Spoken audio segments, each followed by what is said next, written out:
Saya ingin menyampaikan sesuatu ya. Di Al-Qur'annya itu yang namanya berhala, di hadis-hadis Nabi itu kadang-kadang dipahaminya itu berupa patung dari kayu atau batu atau besi, karena berhala-berhala yang ada di Ka'bah yang sebanyak berapa? 380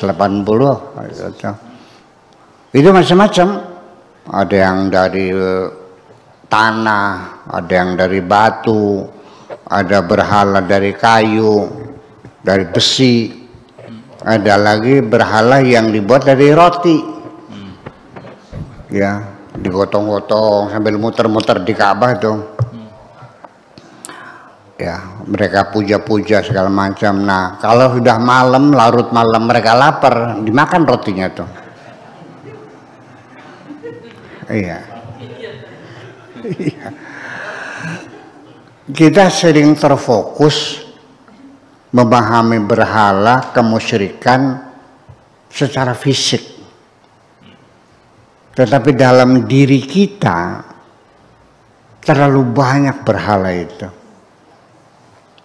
Bahkan diri kita sendiri sudah menjadi berhala. Kalau engkau sudah tidak terima dikritik orang, ketika Anda tersinggung ditegur orang, disalahkan orang, Anda sudah jadi berhala. Ya, karena Anda sudah nggak benar. Jadi gimana? Dengarkan aja dulu, barangkali orang menegur itu benar. Ya kan, peluang bagi dirimu untuk memperbaiki diri. Ketika Anda menjamin Anda pasti benar, Anda berhala. Anda itu menganggapnya anti salah, maksum, terjaga dari dosa dianggapnya. Iya. Dan termasuk orang-orang yang berharap disanjung-sanjung, dipuja-puja, dikultuskan, itu juga berhala, pengen jadi berhala.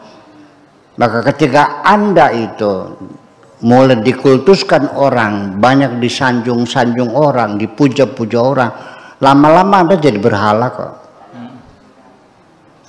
Jadi ada baiknya dicaci maki orang, ada untungnya dihasuti orang, dibenci orang, supaya berimbang bahwa engkau tetap sebagai manusia. Iya, seorang pemimpin kalau rakyatnya terlalu mengkultuskannya, dia pasti menjadi diktator kok. Tidak mungkin seorang pemimpin jadi diktator kalau rakyatnya tidak mengkultuskan kok. Donald Trump, mantan presiden Amerika Serikat, sekarang dipanggil oleh kepolisian kejaksaan, diminta pertanggungjawabannya atas suap sebesar $130.000 untuk seorang perempuan bintang porno, Stormy Daniels, untuk tutup mulut. Tidak ada orang di atas hukum. Ini di Amerika loh, yang kamu katakan negara kafir tuh. Ya kan, nggak ada orang dikultuskan di sana. Supremasi hukum ditegakkan. Di sini mau nangkap sekelas bupati saja polisinya kelimpungan. Iya kan? Di sana mah nggak ada. Itulah persoalannya. Jadi siapa yang hatinya banyak berhala? Jangan-jangan kita sendiri yang banyak berhala. Jujur aja sekarang Pak Rahmat, ketika ada orang menyalahkan Anda, tersinggung nggak? Iya. Saya juga jujur ya, ketika saya dibully, ngaji saya dibully tuh, tapi sekarang udah mereka sudah pada menyesal semuanya. Ada sedikit tersinggung gitu. Tapi ya akhirnya saya lawan, ya udahlah, nanti juga mereka menyesal. Jadi apa yang saya ceramahkan di Mabes Polri itu dikiranya ngarang, dikiranya tanpa referensi, tanpa kitab. dikiranya, yaitu ketika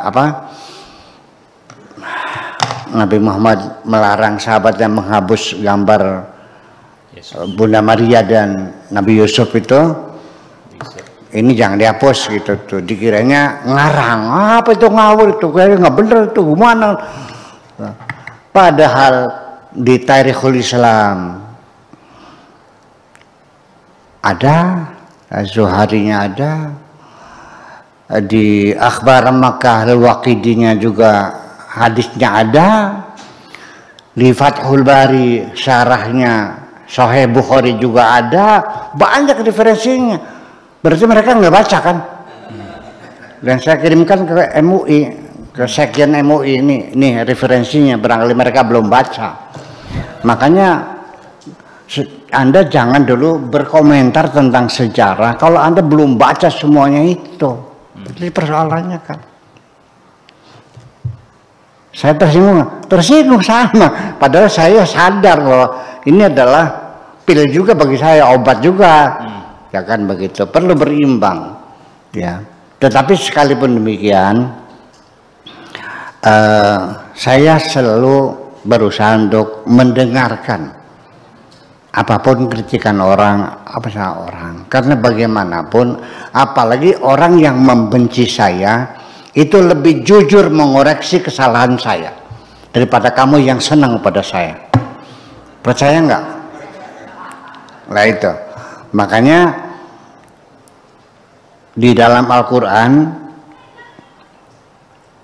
paling banyak cerita itu bukan cerita Kanjeng Nabi, bukan cerita Nabi Yusuf, bukan cerita Nabi Sulaiman. Yang paling banyak itu cerita Fir'aun. Di Al-Quran itu tiap halaman cerita Fir'aun, betul nggak? Kenapa? Karena Fir'aun adalah salah satu orang yang mengklaim dirinya sebagai Tuhan. Ana Rabbukumul A'la. Artinya penyakit mengklaim jadi Tuhan itu penyakit Fir'aun. Fir'aunisme itu merasuk ke dalam diri kita sendiri. Ucapan kita sama dengan ucapan Fir'aun. Bakal beli baduk segala kita komodra sing bengen ciraku. Iya. Kalau tidak ku bantu kamu kuliahnya, nggak bakal jadi sarjana kamu tuh. Seorang pejabat juga sama dengan sombongnya. Masa depanmu ada di ujung penaku ini.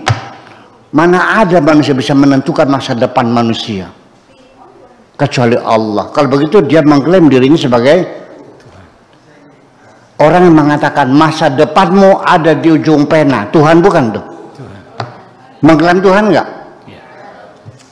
Setiap hari kita salah ngomong seperti itu. Jadi ketahuilah, jangan takut banyak berhala masuk ke dalam hatimu.